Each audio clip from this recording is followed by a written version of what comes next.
Ethan Matthews had always believed that the world felt quieter in the early morning, before the weight of the day truly settled on everyone's shoulders.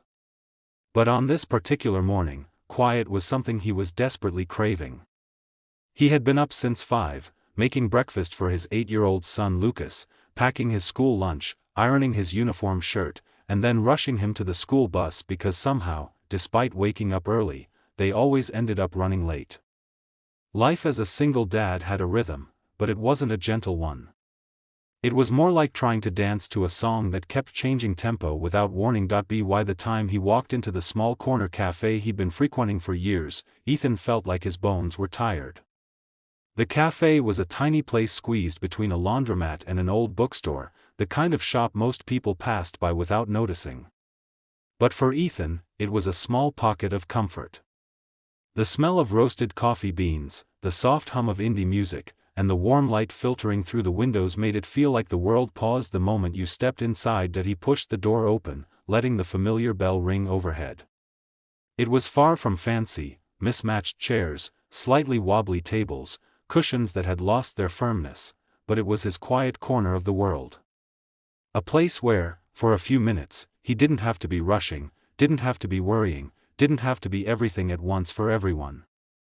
He could just sit, breathe, and pretend life wasn't a never-ending list of responsibilities. He ordered his usual, a strong black coffee, and took a seat near the window where the morning sun warmed the side of his face. He let out a long breath he hadn't realized he was holding, sinking into the chair and closing his eyes for a split second. Just 10 minutes, he told himself. 10 minutes before going to his second job of the day. 10 minutes before he had to think about bills. 10 minutes before he had to figure out what to cook for dinner using whatever was left in the fridge, but the quiet didn't last long. Ethan's eyes opened when he heard a soft tapping sound, not loud, but purposeful. He turned his head slightly and saw a young girl at the counter, maybe 12 or 13, wearing a light blue dress and a small backpack. She had curly brown hair tied into a messy ponytail and warm brown eyes that sparkled with innocence. She was smiling politely at the barista, her hands moving gracefully through the air as she signed her order. She signed slowly, clearly, as though she was used to people needing extra time to understand. The barista, a young woman who seemed new, looked unsure, her eyebrows knitting together as she tried to follow the girl's movements. The girl repeated her signs, patient and kind, tapping her chest, then gesturing toward the menu board. The barista smiled apologetically and grabbed a notepad instead, pointing toward it. The girl nodded and wrote down what she wanted in neat, small handwriting. The moment should have ended there, just a simple interaction between a deaf girl and a barista doing her best. But it didn't. Behind the girl stood 2 teenage boys, maybe 15 or 16, both wearing school uniforms and backpacks slung over one shoulder. They exchanged glances and began whispering loudly, the kind of whisper meant to be heard. "What's she doing?" the taller boy snickered. "Trying to summon a ghost?" The other boy laughed. "Nah, she's doing those ninja hand moves. Maybe she's casting a spell." They weren't subtle. They weren't quiet. And they definitely weren't funny. The girl stiffened. Her hands, which had been flowing smoothly moments ago, faltered mid-air. She glanced over her shoulder, her expression changing from cheerful to uncomfortable in an instant. She lowered her gaze, shoulders shrinking in on themselves as though hoping to disappear. Ethan's jaw tightened. He watched as the taller boy raised his hands and mockingly mimicked her signing, twisting his fingers dramatically and exaggerating every movement like some kind of distorted puppet. The other boy pulled out his phone and whispered, "Dude, record it. This is hilarious." The girl took a step forward, trying to turn away from them, but their laughter followed her, sharp and cruel. Ethan could see her swallow hard, her fingers trembling slightly as she handed the note back to the barista. Something inside Ethan snapped. He didn't stand up slowly, or think about whether he should get involved. His chair scraped loudly against the floor as he rose, and before he knew it, he was walking toward them. "Hey," he said sharply, his voice louder than he expected. The boys turned, surprised. Ethan stepped between them and the girl, planting himself like a wall. His tone was firm, controlled, but there was no mistaking the anger simmering beneath it. "Enough."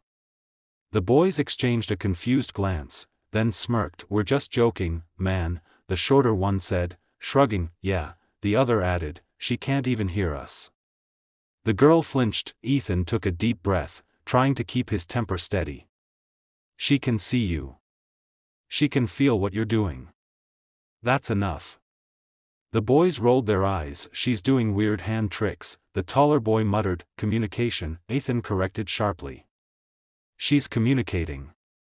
Something you two clearly struggle with." A few customers sitting nearby turned to watch, the room growing noticeably quieter. The boys shifted uncomfortably, but they still tried to brush it off with forced bravado. "Relax, man. It's not a big deal." "It is to her," Ethan replied. His voice wasn't loud, but it carried weight, the kind that came from years of protecting someone you love.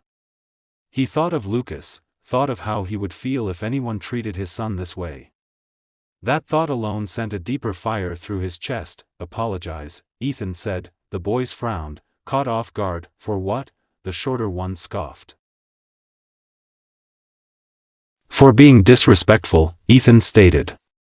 "For making fun of someone for something that's part of who they are. For thinking cruelty is a joke."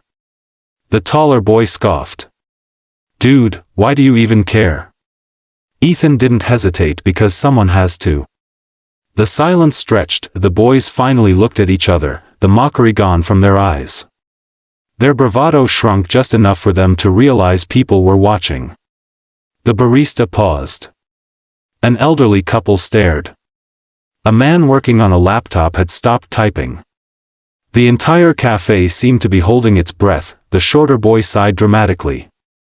"Fine. Whatever.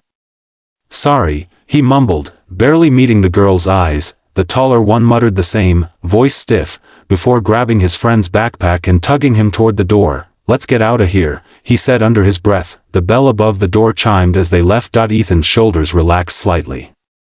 He turned to the girl, who was watching him with wide, soft eyes.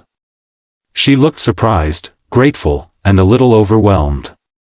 Her hands moved slowly. She tapped her fingers against her chin, then moved her hand forward gently, even without knowing sign language. Ethan knew what that meant. "Thank you." He smiled awkwardly, rubbing the back of his neck. "You're welcome," he said softly, even though he wasn't sure she could read his lips well or understand him. The girl smiled anyway, a small, pure smile that reached her eyes. She stepped aside as the barista handed her the warm drink she had ordered. The girl nodded gratefully, then turned and headed toward one of the tables by the window. She sat alone, sipping her drink, occasionally glancing at Ethan with a shy smile. Ethan returned to his seat, letting out another deep breath.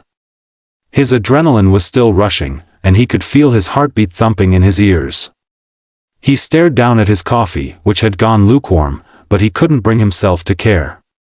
He wasn't a confrontational person. Not really. But some things couldn't be ignored. He had lived long enough to know that silence wasn't always kindness.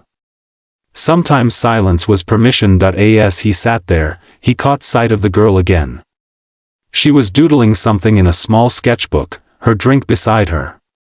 Her posture relaxed now, as though the tension had slowly melted away.